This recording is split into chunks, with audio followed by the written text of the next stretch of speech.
Hello guys, मैं YouTube channel सूर्य sir coaching में आपको सोशियोलॉजी का सैंपल पेपर सॉल्व करवा रहा था, जिसमें से मैंने काफ़ी क्वेश्चन करवा दिए थे और कुछ ही क्वेश्चन बचे थे।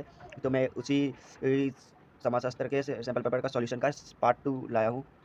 सॉरी, पार्ट 2 लाया हूँ।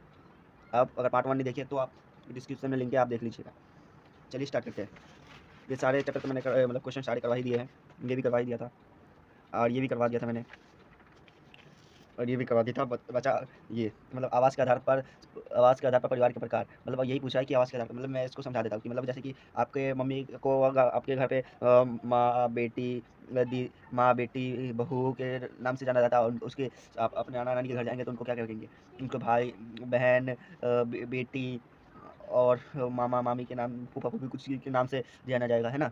यही होता है आवास के आधार पर। आधुनिक समाज की अर्थव्यवस्था की दो विशेषताएं। मतलब आधुनिक समाज से ये हुआ ना कि कम विकसित गांव ना विकसित होकर कर ना बहुत सी संसाधनें पहुंच गई, जिससे उनकी हॉस्पिटल की, सड़कों की, आवास की समस्याएं जैसी खत्म हो गई। ठीक है।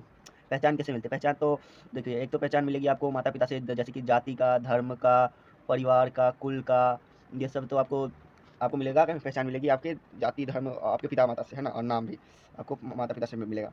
और अर्जित अर्जित कुछ पहचान आप अर्जित भी कर सकते हैं, जैसे कि आपने पढ़ लिखा डॉक्टर, इंजीनियर और साइंटिस्ट कुछ बन गया, तो ये आपकी अर्जित अर्जित कर लिया पहचान, है ना? कर लिया तो इससे आपकी एक बहुत अच्छी पहचान बन जाएगी, है ना? आधुनिक समाज की विशेषता क्या होती है? मतलब आधुनिक समाज में मतलब गरीबी नाम मात्र की होती है, और उसमें कोई भी डॉक्टर, वकील, जज की कोई समस्या नहीं होती है। वहाँ पर हॉस्पिटल होते हैं, पार्क होते हैं, स्कूल होते हैं, और सुविधा की लगभग सारी चीज़ें होती है। ठीक है। कानून और मानवता। तो कानून क्या होता है? कानून को अगर आप नहीं मानेंगे तो आपको हिंसा से भी मनवाएंगे और हाथ पैर जोड़ के भी मनवाएंगे, लेकिन इसमें हिंसा का प्रयोग नहीं करते हैं। इसमें आपको महान लोगों की जीवन गाथा समझा के आपको ये बताया जाएगा कि ये गलत है, ये सही है। ठीक है।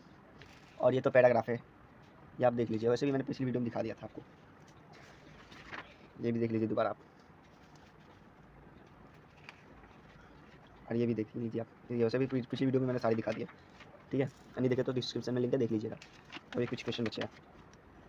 नातेदारी हमारे जीवन में कैसे, किस प्रकार की भूमिका निभाती है? मतलब वो हमारे सुख में काम आती है, और हमारे शादी विवाह में करवाने में, रिश्ते लाने में आपकी सहायता मिलती है, रोजगार मिलने में सहायता मिलती है, और इससे आप समाज में सुरक्षित होते हैं, है ना? और इसमें समाज में सुरक्षा मिलती है, ये सब लिख सकते हैं आप। ठीक है। और अगला क्वेश्चन है अभौतिक संस्कृति। जो मानव निर्मित मानव मानव निर्मित चीज़ों के अंतर्गत नहीं आता है, और इसका अमूर्त रूप होता है, जिसे हम देखा नहीं जा सकते। इसका यही परिभाषा हो जाएगी अभौतिक संस्कृति की। ठीक है। उदाहरण के लिए आप क्या ले सकते हैं?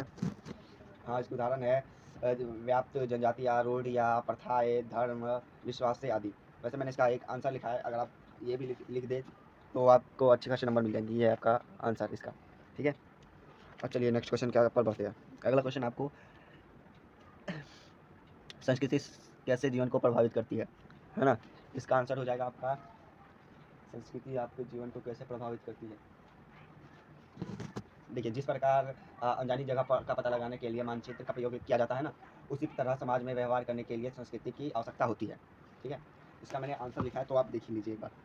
आपको पसंद आए तो ये आंसर आप पेपर में लिख सकते हैं। ठीक है। एक मिनट, क्या हो गया? ठीक है, अगर आपको पसंद आए तो आप ये आंसर लिख लीजिएगा। अब नेक्स्ट क्वेश्चन को तरफ बढ़ते हैं। ऐसे बौद्धिक विचारों की चर्चा कीजिए जिनकी समाजशास्त्र की रचना में भूमिका रही है। तो इसका आंसर, अगस्ट कॉम्प ने सोचा कि समाज में कैसी धार्मिक व्यवस्था है, प्रथाएं है, कुप्रथाएं है, अंधविश्वास है, और शादी विवाह के लिए कैसे परिवार में रहना होता है, पारिवारिक समाज की कैसी दशा होती है, इसी के बारे में उन्होंने सोचा, और उनके दिमाग में आया कि समाजशास्त्र की रचना करनी चाहिए कि जो समाज के बारे में हमें बताए। और ये सबसे पहले अमेरिका के स्कूल में पढ़ाया गया। भारत में 1919 में मुंबई विश्वविद्यालय में इस समाजशास्त्र को पढ़ाया गया। ठीक है।